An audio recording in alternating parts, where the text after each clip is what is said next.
Greetings, friends of liberty. I have noted of late, when reading the Times, that a college in America called Harvard exists. This college is alleged by some to be amongst the most rigorous institution of higher learning in America. But I do notice the disproportionate number of clergy educated here, the infamous divine Cotton Mather, who played a central role in your Salem Witch Trials, which resulted in the murders of many innocents unjustly accused of the fiction of witchcraft, to his very father, Increase Mather, president of Harvard himself, who also played a pivotal role in these judicial executions and the fomenting of religious hysteria, along with a whole pack of Harvard clergy, known as the Cambridge Association, among them Charles Morton, Michael Wigglesworth, Samuel Willard, James Allen, and Nathaniel Gookin. God save us from these divines who imagine witches and devils everywhere, with what malign consequence we see as they indulge their untoward fantasies. However, if we leave the subject of religion and turn to economics in your 21st century, let us ask, is it possible that a Harvard man could finally succeed in understanding the economic world around us? Granted, in other fields, Harvard men can sometimes do reasonably proficient work.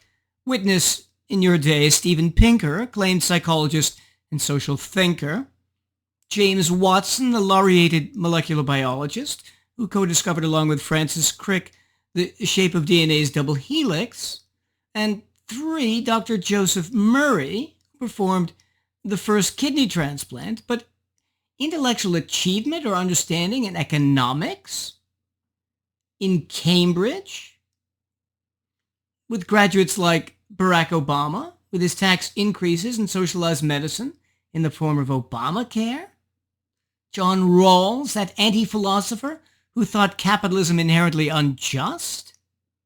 Economist John Kenneth Galbraith, that apostle of deficit financing, inexorably leading to American national default and financial catastrophe? Al Gore, the anti-capitalist environmentalist? Franklin Roosevelt, perhaps the most destructive president of the American economy in your history? His progressive fifth cousin, President Theodore Roosevelt, who advanced destructive antitrust legislation and helped throttle the railroads? Pete Buttigieg, who has said that capitalism has let a lot of people down, but who himself, as a bumbling Secretary of Transportation, has endangered American aviation, increased supply chain delays? Could it be Noam Chomsky, whose dearth of economic knowledge matches his dislike of America? Robert F. Kennedy, Jr., leftist environmental lawyer and hater of all forms of productive free market energy? And finally, Ben Bernanke, Federal Reserve Chairman, who helped engineer the Great Recession? Will Harvard man Craig Lambert prove an exception? Dr. Lambert's new book, and I say doctor because I see with some foreboding that he is a PhD sociologist, is entitled Shadow Work, the Unpaid Unseen Jobs That Fill Your Day. In it, he describes many instances of what he calls shadow work, allegedly robbing Americans of free time, resulting in their running on the hamster wheel of capitalism at an ever-increasing speed. What does he mean by shadow work? How does he define it and its results? He says in the book's first sentences, life has become busier. Somehow there seems to be less time in the day, although days remain indisputably 24 hours long. In truth, time isn't vanishing, only free time is. Shadow work includes all the unpaid tasks we do on behalf of businesses and organizations.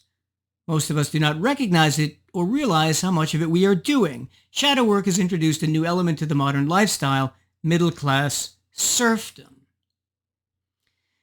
Note how he mentions businesses, but doesn't mention government. Let's further explore his definition by examining 10 alleged examples of shadow work he provides. Example number 1, self-serve gas stations. He claims that here, customers are engaging in shadow work, wiping windshields, checking oil, and pumping gas, previously accomplished by a filling station attendant. He says, I don't get paid by the gas station. It's not like I have a choice. Gas pump attendants have pretty much disappeared.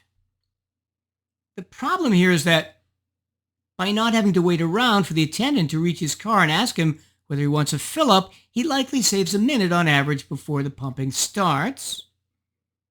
He doesn't have to pay the attendant to perform these services, so saves money as well as time. One study found that allowing self-service saw gas prices drop in the affected counties by 4.4 cents per gallon. The price decline nets out to $90 a year for a household with 3 drivers. That sure sounds like getting paid to me. Number 3, the reason he doesn't have a choice is thus because the vast majority of his fellow citizens choose to use this type of gas station over others, and so Mobil, Exxon, and Shell are only responding to the wishes of their own customers by providing these types of stations. And number 4, as one gas station owner directly reported, it's very hard to find employees to work 7-8 hours in the sun or in the cold. The young generation don't accept those jobs. They want to drive Uber, drive Amazon. So much for the alleged unpaid shadow work on behalf of self-serve gas stations.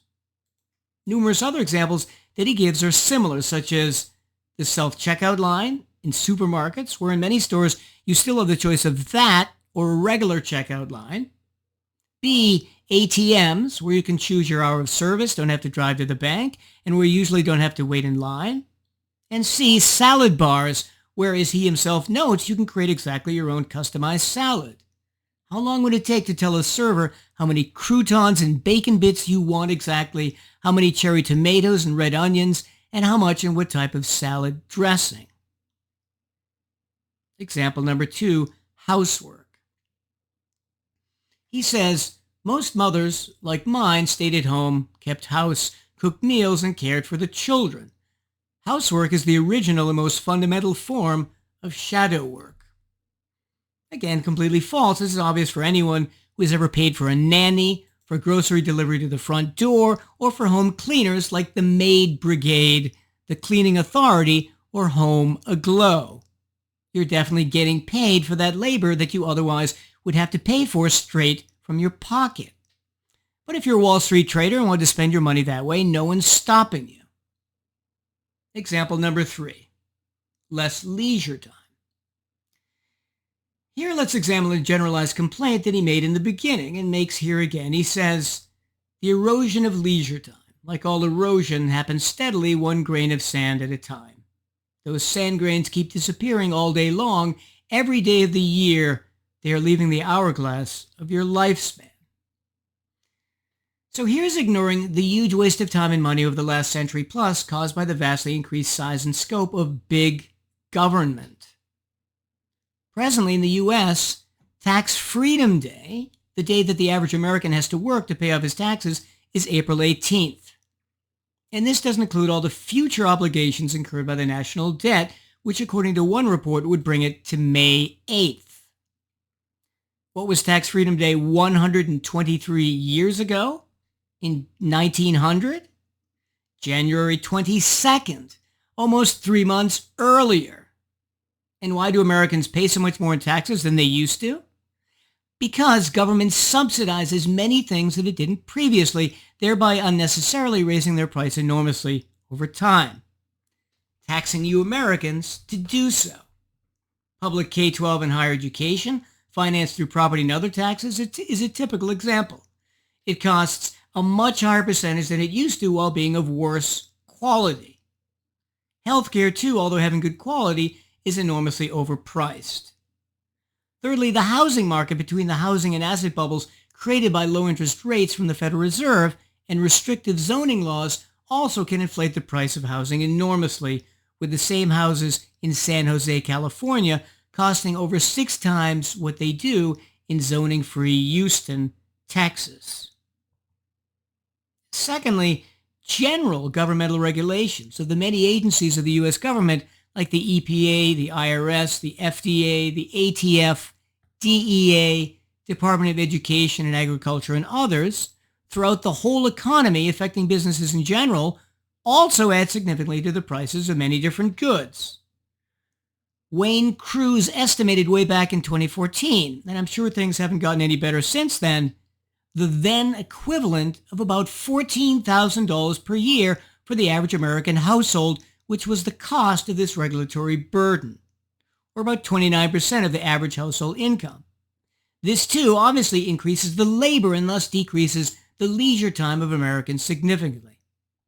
Again, no mention by Dr. Lambert. Example number 4, automation. He says, historically, automation has eliminated jobs at the point of production, for example, in factories. Shadow work instead deletes jobs at the point of sale, example, at drugstore checkouts.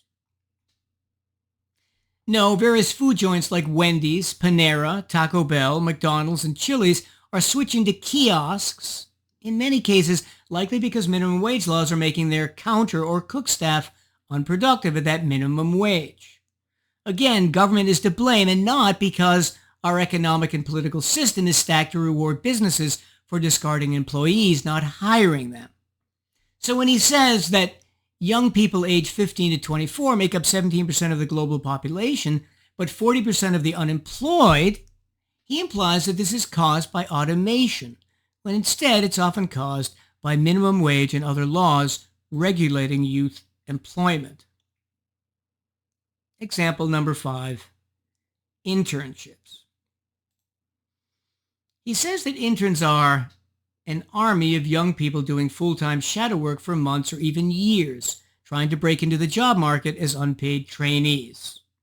The internship juggernaut represents a massive, widespread, institutionalized form of shadow work. The reality? First, labor laws again prevent wages lower than a minimum wage from being paid. So these young and experienced people might be worth a wage between the minimum wage and zero, but it's against the law to pay them that. B, contrary to his alarmist imputations, internships, as most people understand, are engaged in for a summer or a short period to acquaint people with the reality of a specific job. Some people don't like them, but others do. As journalist John Stosser reports, my interns often told me that working, unpaid, at WCBS or ABC was the best learning experience of their lives. I learned more from you than at college, and I didn't have to pay tuition. In addition, one study found that employers are 14% more likely to call back for a job interview a person who has had a relevant internship than otherwise. Example number 6, men privileged to do less work at home. He says modern fathers do get more involved in child rearing and home care than their fathers did, but the allotment of shadow work at home is still nothing close to 50-50. This is true, but completely ignores that men on average work more outside the home, resulting in men working more overall than women. As Dr. Warren Farrell reported in his book, Women Cannot Hear What Men Don't Say, the father's total workload exceeds mothers by 4.5 hours per week. Working fathers 61.4, working mothers 56.9. Working mothers do more work in the second shift. Working fathers, though, do more work in the first shift. Specifically, fathers work 11 hours more outside the home than mothers, plus at least 2 hours extra commuting. So again, if Farrell is correct, the reality is more work overall for modern fathers. But Lambert complains that women do more housework. Aww. Example number 7. Kids more supervised by adults, creating more adult shadow work. He says, as a boy, I played every single day after school and on weekends with neighborhood friends. The idea of our parents setting up a play date would have been as alien as a Martian showing up in our New Jersey town. The lack of adult supervision is a core element of what makes it play. Playing meant that we got to live in a children's world created by kids. Making our own rules helped us feel free and capable. I agree 100% that kids have much less personal freedom away from adults nowadays. But the question again is, why is that? Who's to blame? And here many factors come into play, but I would name at least 3. Irrational attitudes towards risk, child protective services, and some things which actually do make some areas more dangerous. Firstly, you Americans live in a society that is dominated more and more by an increasingly politicized system of public education. And that means in America and probably throughout the whole Anglosphere, society will become much more liberal than it otherwise would be. In other words, in an America with only a private educational system, there might be twice as many libertarians and conservatives and half as many liberals. But now, with so much public education, this means a more liberal education, press and media, more liberal government, more liberal philanthropy, more liberal painting, music and literature, and more liberal science. And since a more liberal society is a more irrational society, that also means that there will be an irrational approach to risk, meaning that over time, as has happened, you Americans have become increasingly afraid about, for example, climate change, the risks for kids of getting bad candy at Halloween, which is 0, the alleged dangers of plastics, GMO foods, nuclear energy and fossil fuels, and 6, stranger danger. Secondly, because American society and institutions incorporate these irrational fears coming from a public educational system, child protective services will often get after parents for letting kids do things which aren't dangerous, such as staying briefly in cars, letting kids travel on Amtrak and buses, and letting them play in their neighborhoods and playgrounds without adult supervision. Thirdly, there are some instances like playing or walking in the inner city where children actually can be in danger. But the answer to that, again, is to stop the rights violations of the drug war and gun control, which together enormously increase violence in the inner city. Lambert, as a liberal, mentions none of this. Example number 8, recycling creates more shadow work. Lambert says, many governments throughout the world now mandate recycling and distribute special containers for recyclable items from households and businesses. Citizens now sort out recyclable paper, plastic, glass, and metal and store them separately, rinsing their bottles and cans, and fastidious ones even use soap and water. While this is true, this extra work is again caused by a politicized liberal educational system and news media, and then local governments with their recycling programs, which tell kids and adults that landfills are running out of space, which is false, it being the case that all the garbage in America in the next millennium could be put in a landfill measuring 35 by 35 square miles and 300 feet deep. Number 2, which don't tell kids and adults that recycling of most items, aside from aluminum and cardboard, is a huge waste of money and time if you factor in the time and water that most people use to sort and rinse their containers. Number 3, that modern trash incinerators are so safe that they're used by many other countries around the world. And 4, that according to John Tierney, in New York City, the net cost of recycling a ton of trash is now $300 more than it would cost to bury the trash instead. That adds up to millions of extra dollars per year, about half the budget of the Parks Department. So yes, Dr. Lambert, recycling creates shadow work, and it's caused by government. Example number 9, doing your own legal work and taxes. He says, shadow working consumers now do their own legal research online, saving attorneys usually large fees.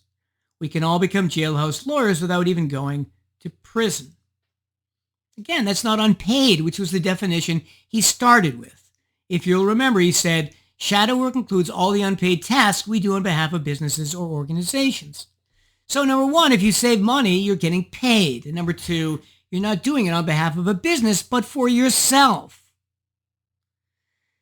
And the same applies to doing your own taxes, with the additional understanding that a century ago most people didn't have to file taxes, and that since then the government has made it extraordinarily complicated, thus being responsible for the increased work, whatever you want to call it, of those who have to prepare their own returns.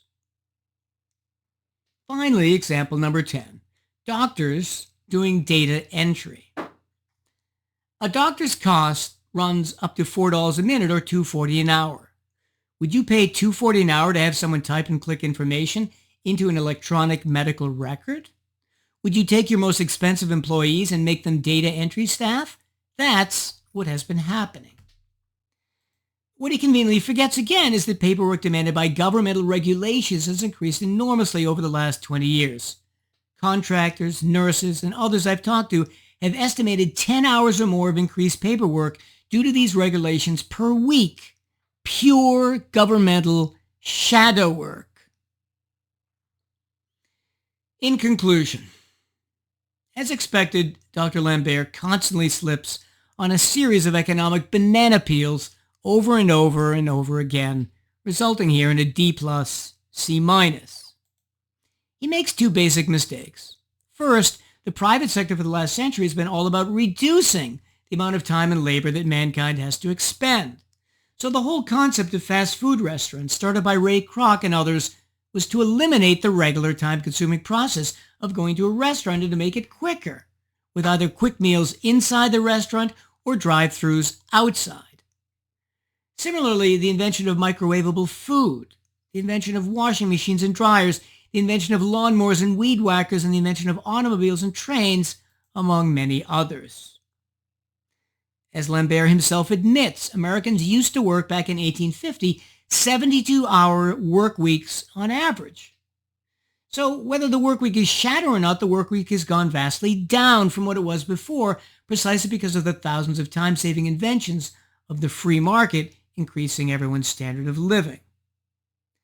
Secondly, and of course quite ironically, as I mentioned before, our Harvard man almost completely misses all the extra work that government has increasingly imposed over the last century plus. By the subsidization and interference with education, from K-12 to college, raising the price at least to twice what it would be otherwise and reducing quality, and the same with the healthcare sector. Additionally, if governmental regulation by agencies were eliminated, then as mentioned previously, Tax Freedom Day would come about the middle of February, which would mean about 2 months earlier than now. This is the real shadow work, the cost of big government and its inefficiencies that Dr. Lambert leaves unrecognized in the shadows. On that note of satisfaction, that the profound economic ignorance of your average Harvard man continues unabated, I bid you well and remain the Scarlet Pimpernel.